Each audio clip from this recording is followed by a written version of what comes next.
செல்வம் நெஞ்சில் வந்து தங்கும் வீடு.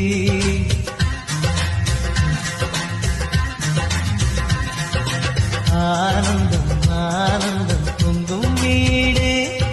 அன்பு செல்வம் நெஞ்சில் வந்து தங்கும் வீடு. கண்ணின் கண்ணாக கவிதை பூவாக மண்ணில் வாழ்வோமே வா.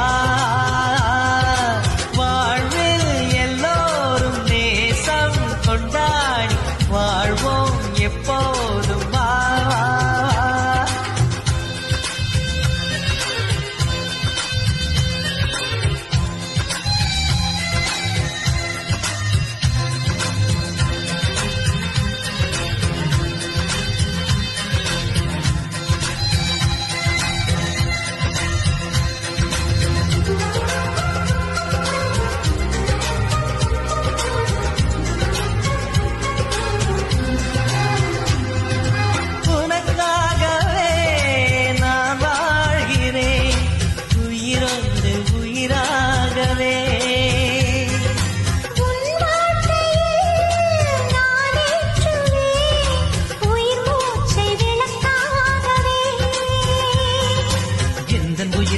அன்னை கரத்தினை பூவாய் சிரிக்கிறதே.